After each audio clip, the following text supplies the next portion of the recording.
मैं जब भी मालिक के बच्चे को दूध पिलाती तो मालिक सर पर आकर खड़ा हो जाता। मुझे शर्म आती मगर मालिक को कुछ ना कहती क्योंकि 25,000 तनख्वाह मिलती थी और मैं अपने 25,000 गंवाना नहीं चाहती थी। लेकिन एक रात मालिक का बच्चा बुखार में तपने लगा। मालिक ने दवाई दी और कहने लगा, आज रात रुक जाओ। मैं मान गई मगर उस रात मेरे होश उड़ गए जब मालिक ने मेरे साथ मेरे पति की तनख्वाह बहुत ज्यादा कम थी, बड़ी मुश्किल से ही घर का गुजारा हो पाता था। फिर उस पर मेरा छोटा सा चंद महीने का बच्चा, मैं उसे छोड़कर घर के कामकाज के लिए नहीं जा सकती थी, ना ही कहीं नौकरी कर सकती थी।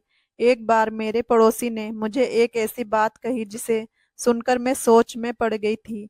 लेकिन मुझे लगा कि शायद मेरा पति मुझे इस बात की इजाजत ना दे। वह काम ही कुछ ऐसा था। वे कहने लगी कि इसके कोई जानने वाले हैं जिन्हें ऐसी औरत की जरूरत है जो उनके बच्चे के लिए माँ बन सके। अपनी पड़ोसन की बात सुनकर मैं चुप सी हो गई थी। वह कहने लगी, वह बहुत अमीर है और उसे अपने बेटे से बहुत मोहब्बत है, उसके खातिर तो वह तुम्हें बहुत अच्छी कीमत देगा।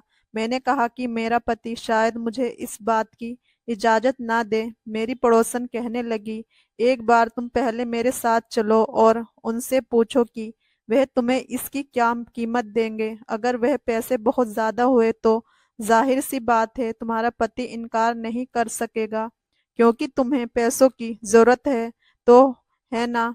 फिर वह अच्छी खुराक भी देंगे और फिर तुम्हारे बच्चों को भी इस चीज का फायदा होगा। ये सोचकर मैं चुप सी हो गई थी। जाहिर सी बात है मेरे पति की बहुत कम तनख्वाह थी, मेरा इसमें गुजर बसर नहीं होता था, ना ही मैं अच्छा खा सकती थी। मेरा बच्चा बहुत कमजोर था और औलाद के खातिर मैं ये कदम उठाने के लिए भी तैयार थी।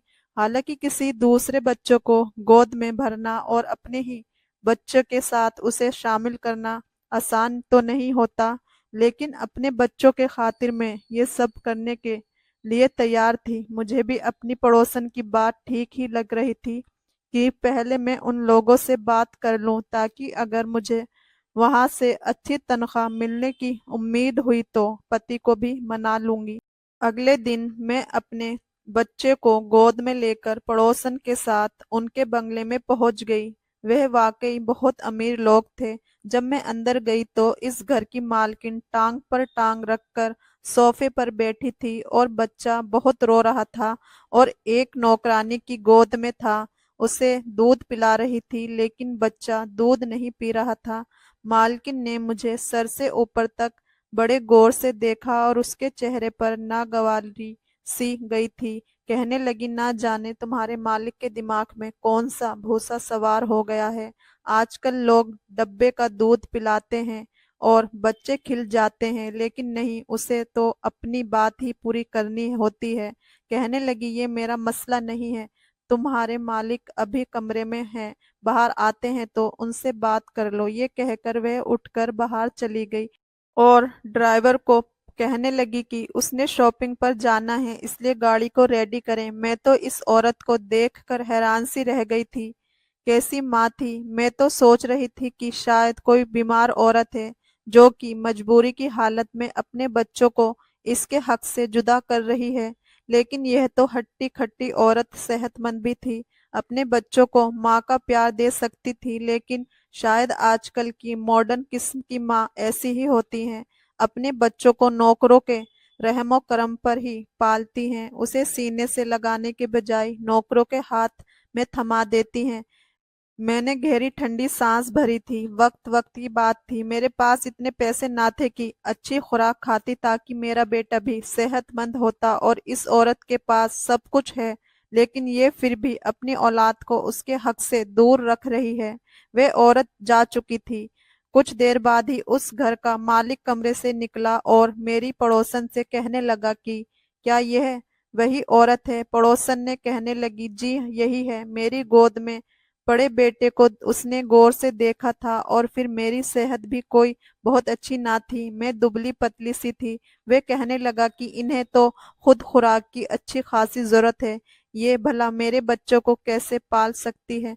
मैंने उसकी बात सुनकर कहा कि रोजी रोटी तो ऊपर वाले के हाथ में होती है जी, रब ने बच्चों के खाने का जरिया बनाया है तो ताकत भी वही देता है। मेरी बात सुनकर उसने बड़े तज्जुब अंदाज में मुझे देखा था। कहने लगा, मेरा बच्चा बहुत बीमार रहने लगा है क्योंकि उसे पाउडर वाला दूध माफिक नहीं है और मेरी बीवी किसी तौर पर भी राजी नहीं कि बच्चों को इसका हक दे। अब मैं अपने बेटे की सेहत पर कॉम्प्रोमाइज नहीं कर सकता। मैंने कहा कि आप मुझे कितने पैसे दे सकते हैं? मेरे सवाल पर कहने लगा, जितने आप चाहें, मुझे पैसे देने में कोई एतराज नहीं है। मेरा बच्चा ठीक और तंदुरुस्त हो सरकार का कहा था। ये सुनकर तो हैरत से मेरी आंखें फटी की फटी रह गई थी। ये मेरी जरूरत से अच्छे खासे ज्यादा पैसे थे। जब मैंने अपने पति को बताया तो पहले तो वह खामोश हो गया, लेकिन थोड़ी सी मिन्नत करने के बाद उसने मुझे इजाजत दे दी। अगले दिन जब मैं इस बंगले में गई, मालिक घर पर ही मौजूद था। मुझे देखकर अपना बेटा मुझे पकड़ा दिया। कहने लगा, आज आपको दिन भर यहीं रहना पड़ेगा। घर आप 10 बजे के बाद जा सकती हैं। मैं अपने बेटे को भी साथ लाई थी। मैं एक नौकरानी के साथ एक कमरे में चली गई। वह कमरा इस बच्चे के लिए ही बना था। वह बच्चा रोए जा रहा था, शायद बहुत भूख की वजह से।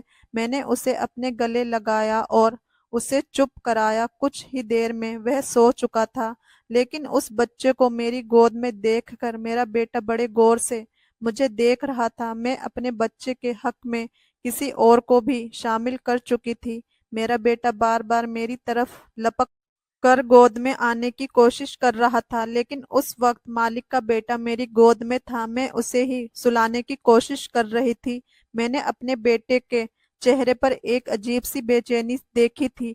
कुछ ही देर में मालिक का बेटा सो चुका था, लेकिन मेरा बेटा जब भी मेरी तरफ लपकता, मैं मजबूरन उसे खुद से पीछे हटाने की कोशिश करती। मुझे लग रहा था कि जैसे मेरा बेटा भी रो देगा, इसलिए मैंने उस बच्चे के खिलौने अपने बेटे के आसपास रख दिए। मेरा बेटा खिलौने से बहल सा गया था। मैंने उस बच्चे को सुलाया और बेड पर लिटा दिया। कमरे में एसी भी ऑन था और फिर मेरे अपने बच्चों को भी भूख लग रही थी। कुछ उसका भी सोने का वक्त था। मैंने अपने बेटे को भी सुला दिया, लेकिन सोच रही थी कि उसे लेटाऊं कहाँ। बेड तो उन मालिक का था और मालिक के बेटे का था। मैंने अपने बेटे को जमीन पर ही लिटा दिया और खुद भी उसके बराबर में बैठ गई। अभी कुछ ही देर हुई थी मुझे वहां बैठे हुए कि कमरे का दरवाजा खुला और एक नौकरानी कमरे में दाखिल हुई। कहने लगी, मालिक कह रहे हैं इसे तुम पियो और कुछ देर बाद मैं तुम्हें फल भी लाकर दूंगी, वह भी सारे के सारे तुम्हें खाने पड़ेंगे। ये सुनकर तो मुझे हैरत हुई। मैंने कहा, मैं ये सब कैसे खाऊंगी? वह नौकरानी कहने लगी, मालिक का हुक्म है। वह कह रहे थे कि आप अच्छा खाएं, अच्छा पिएंगी, तभी तो उनका बेटा भी सेहतमंद रहेगा। ये सुनकर मैंने दूध का गिलास पी लिया। पूरे 1 साल बाद मैंने दूध का गिलास पिया था, वरना तो रोज बस 2 घूंट दूध एक कप चाय में डालकर पतली सी चाय ही पीने को मिलती थी। साथ साथ न जाने क्यों मेरी आंखों से आंसू बह रहे थे। वक्त भी इंसान को कैसे कैसे कारनामे दिखाता है। कहाँ कि मैं एक एक रोटी को तरसती थी और यहाँ मेरे सामने दुनिया जहाँ की हर चीज रखी थी। सिर्फ इस मालिक के बच्चे की वजह से 4-5 दिन में ही मेरी सेहत में काफी फर्क आना शुरू हुआ था। लेकिन एक चीज जो मैंने महसूस की थी वह ये थी कि जब भी मालिक के बेटे को कमरे में लेकर जाती, कुछ देर बाद ही मालिक किसी न किसी बहाने से कमरे में आ जाता, मुझे बड़ी अजीब सी नजरों से देखता। मुझे उलझन सी महसूस होती। मैं फौरन से उसके बच्चे को गोद से उतार देती। वह मुझे अपने बेटे के बारे में पूछने लगता। मुझे अपने मालिक की हरकत बहुत बुरी सी लगती थी कि वह क्यों कमरे में बिना इजाजत चले आते हैं। जब 4-5 दिन यही सिलसिला जारी रहा तो फिर मैंने एक दिन कह दिया कि देखो, मुझे यूं अच्छा नहीं लगता, बार बार कमरे में क्यों आते हैं? मेरी बात पर उसके माथे पर बल पड़ने लगे। कहने लगा, सच्ची बताऊं आपको? मैंने कहा, जी बताइए। वे कहने लगा, देखो, मैं आपको जो खाने पीने में इतनी चीजें पेश करता हूँ, सिर्फ इसलिए करता हूँ ताकि मेरा बच्चा अच्छी सेहत का हो जाए। मुझे ये वहम रहता है कि आप मेरे बेटे की बजाय अपने बेटे से ज्यादा प्यार करती हैं, ज्यादा तवज्जो उसे देती हो। मैं अगर पैसा खर्च कर रहा हूँ तो अपनी औलाद के लिए कर रहा हूँ। ये सुनकर तो मेरा दिमाग घूम कर रह गया था। क्या समझता था वह मुझे? क्या मैं बेईमान हूँ? उसकी फिक्र में अपने बच्चों को सेहतमंद करूंगी और उसके बेटे को पूछूंगी भी नहीं, या उसको भूखा रखूंगी। मैंने कहा, साहब, मैं गरीब जरूर हूँ लेकिन मैं बेगैरत नहीं हूँ। मुझे नमक की वफा करनी अच्छे से आती है। अगर आपको ऐसा ही शक है तो ठीक है, आप किसी और को रख लें। ये कहने के बाद मैंने अपना बच्चा गोद में उठाया और बाहर जाने लगी। वह मुझे पीछे से पुकारता रह गया, लेकिन मैं एक मिनट भी वहां ना रुकी, अपने घर आ गई। मैं गरीब जरूर थी लेकिन बेगैरत हरगिज नहीं थी।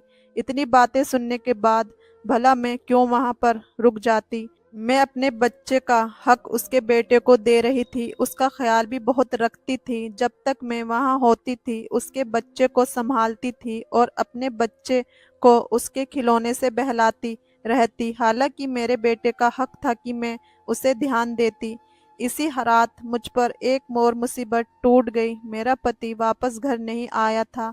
रात के 12 बज गए तो मैं बहुत परेशान थी जब मुझे फोन आया और किसी ने मुझे ये बताया कि मेरे पति का एक्सीडेंट हो गया है। ये सुना था कि मैं अस्पताल पहुंची, मेरे पति की मौत हो चुकी थी। वह बुरी तरह जख्मी हुआ था।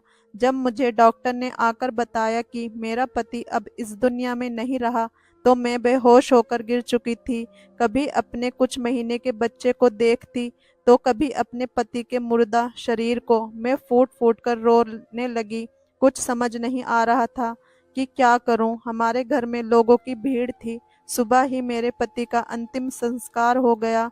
वह रात यूं ही गुजर चुकी थी, जबकि मेरे बेटे को खबर भी ना थी कि उसके बाप का देहांत हो चुका है। जो भी मुझे और मेरे बच्चे को देखता यही कहता कि तुम जवान हो और यह मासूम बच्चा, आगे की जिंदगी कैसे कटेगी? तुम्हारा पति तो तुम्हें इस जवानी में ही इस दुनिया में छोड़कर चला गया। लोगों के अल्फाज मुझे परेशान कर रहे थे। मैं शौक से बैठी थी जब अगले दिन घर के दरवाजे के बाहर एक गाड़ी आकर रुकी। गली के बच्चे इस गाड़ी के साथ भागते भागते आए थे। हर कोई आंखें फाड़कर उस बड़ी गाड़ी को देख रहा था, या फिर हमारे छोटे से मोहल्ले में ये बड़ी गाड़ी कहाँ से आ गई थी। तभी हमारे घर का दरवाजा खुला और मालिक को सब देखने लगे। जबकि मालिक सबको नज़रअंदाज करते हुए मेरे पास आए। हालात के नज़ाकत से उन्हें अंदाज़ा हो चुका था। उन्हें ये भी खबर मिली कि मेरे पति की कल रात मौत हो चुकी थी। वे मुझसे हमदर्दी करने लगे। मैं फूट फूट कर रोने लगी थी तो मालिक कहने लगे कि तुम फिक्र मत करो, दरअसल मैं तुम्हें यही बताने आया था कि मेरे बेटे की तबीयत बहुत ही ख़राब है। वह तो अब नौकरानी के पास भी चैन से नहीं रहता, बस रोता ही रहता है। तुम्हारी गोद की उसे आदत हो चुकी है। यही कहना था कि तुम वापस आ जाओ। मैं अपनी गलती पर शर्मिंदा हूँ। बस अपने बच्चे को लेकर थोड़ा परेशान हो गया था, क्योंकि जिस बच्चे की सगी माँ उसकी सगी नहीं है तो भला मैं उसकी मुंह बोली माँ पर एकदम से कैसे यकीन कर सकता था। मालिक भी अपनी जगह ठीक ही थे। उन्होंने मेरे हाथ पर कुछ पैसे रखे और फिर वहां से चले गए। मेरे पति की तो मौत हो चुकी थी मगर घर का राशन भी खत्म होने को था। वही मुझे कई बार नौकरानी का फोन आ चुका था कि मालिक का बेटा बड़ा ही बीमार है, सिर्फ मेरी ही गोद में उसे सुकून मिल सकता है। मुझे इस बच्चे की भी फिक्र थी। आखिर में एक माँ थी, मेरी गोद में भी मासूम बच्चा था। भला मैं दूसरे बच्चे की कैसे ना फिक्र कर सकती थी। इसी रोज मैंने मालिक को फोन किया तो उन्होंने गाड़ी भिजवा दी, जिसमें बैठकर मैं मालिक के घर पहुंच चुकी थी। मेरी हालत काफी खराब थी मगर उसके बावजूद मैंने जैसे ही मालिक के बच्चे को उठाया तो वह फौरन खामोश हो गया और मेरे साथ खेलने लगा। उसे तो जैसे मेरी आदत सी हो चुकी थी, हर वक्त मेरे पास ही रहता। ये देखकर मालिक बहुत खुश हुए और फिर एक दिन मेरे पास आकर कहने लगे कि तुम अगर ठीक समझो तो यही रह लो, मैं तुम्हारे लिए क्वार्टर खाली करवा दूंगा। वैसे भी तुम्हारा इस दुनिया में कोई नहीं रहा तो बेहतर है कि अकेले रहने से तुम तुम यहीं रह लिया करो। मालिक की बात मुझे बुरी भी नहीं लगी थी। अब तो मालिक का रवैया मेरे बेटे के साथ ठीक रहने लगा था। वे उसका बहुत ख्याल रखा करते थे। जो भी चीज़ अपने बेटे के लिए लेते वही मेरे बेटे के लिए भी लेकर आते। जबकि मालकिन का तो कुछ पता ही नहीं था, वह कब आ रही है कब जा रही है, मालिक को भी खबर ना होती। दोस्तों से मिलने के लिए भी जा चुकी थी। उन्हें इस बात की जरा भी परवाह न थी कि उसका बच्चा किस हाल में है। मैं अपने पति को याद करके काफी उदास रहने लगी थी। मेरा बेटा भी अपने बाप को याद करके रोता रहता। अक्सर एक दिन मालिक के बेटे की तबीयत खराब थी। मैं क्वार्टर जाने लगी तो मालिक बोले, आज तुम यहीं रह जाओ, मेरे बेटे के कमरे में ही सो जाना। मेरे बेटे की तबीयत खराब है और वह सिर्फ तुम्हारे पास ही पल सकता है। मजबूरन मुझे वहीं रुकना पड़ा। आधी रात को मालिक का बेटा भूख की शिद्दत से जागा तो मैं उसे दूध पिलाने लगी, मगर तभी मालिक कमरे में चले आए। मैं अपनी ही ध्यान में बैठी थी। जब कदमों की आहट सुनी तो घबराकर मालिक के बेटे को गोद से दूर करने लगी। वह सो चुका था और उसकी तबीयत भी कुछ ठीक थी। मेरी हड़बड़ाहट देखकर मालिक मेरे सामने कुर्सी खींचकर बैठ गए और फिर जो बोले वह सुनकर मेरे कदमों के नीचे से जमीन निकल चुकी थी। मालिक कहने लगे कि देखो, जो मैं कह रहा हूँ वह ध्यान से सुनना। मैं एक ऐसी ही लड़की से शादी करना चाहता था जो ना सिर्फ दुनियादारी संभाले बल्कि घर और मेरी होने वाली औलाद को भी संभाले, उसकी अच्छी परवरिश करे। जबकि मैंने जिस औरत से शादी की इसमें ऐसी कोई भी खास बात मौजूद नहीं है। इसलिए मैं चाहता हूँ कि जैसे ही तुम्हारी राय हो मैं तुमसे शादी कर लूँ। तुम मेरे बेटे को अपने बच्चों की तरह ख्याल रखती हो। मेरा बच्चा भी तुमसे घुल मिल चुका है। मैं चाहता हूँ कि तुम्हें इसकी माँ का दर्जा दे दूँ। मैं जबकि मालिक की बात सुनते ही मेरा चेहरा लाल हो चुका था। मैं फौरन कहने लगी कि नहीं, मुझे सिर्फ अपने पति से मोहब्बत है। मैं ऐसे कैसे आपसे शादी कर सकती हूँ? अभी तो उनकी रूह को सुकून भी नहीं मिला होगा। मैं फौरन वापस अपने क्वार्टर में चली गई, मगर मालिक कहने लगे कि तुम्हें इस फैसले का हक है, तुम जो कहोगी वही करूँगा। मालिक का रवैया मेरे बच्चे के साथ बहुत अच्छा था। इसे तो अमीरों वाले आराम और ऐश मिल रहे थे। मैंने बहुत सोचा। जब अपने बच्चे के भविष्य को देखा और मालिक के बेटे को, तो मजबूरन मुझे मालिक का फैसला मानना पड़ा। मगर मुझे मालकिन की तरफ से बड़ी ही बेचैनी थी। जैसे ही मैंने मालिक से शादी के लिए हाँ की तो मालिक ने फौरन अपनी पहली बीवी को तलाक दे दी। वह चीखती और चिल्लाने लगी, मगर मालिक ने उसे अपने सारे बैंक बैलेंस और क्रेडिट कार्ड ले लिए थे। अब तक वह जितना भी ऐश कर रही थी वह मालिक के पैसों पर ही था। मालिक ने उससे पैसे लिए तो वह कंगाल हो गई। उन्होंने मुझसे शादी कर ली। कभी कभी मुझे लगता है कि मैंने ये फैसला करके गलत किया है, मगर शादी के बाद जब मैंने मालिक की मोहब्बत देखी तो मैं खुद को खुशकिस्मत समझने लगी। शायद यही मेरे नसीब में लिखा था। मेरे बेटे को बाप का प्यार मिल रहा था, वही मालिक के बेटे को एक माँ की मोहब्बत मिल रही थी। मैं अपने ऊपर वाले का शुक्रिया अदा करती हूँ। उसने कैसे एक दर से बंद रास्ते खोले थे और मेरी जिंदगी खुशियों से भर दी थी। दोस्तों, कहानी से कैसी लगी कमेंट करके ज़रूर बताएं। वीडियो को लाइक, चैनल को सब्सक्राइब करें। कहानी सुनने के लिए शुक्रिया, धन्यवाद।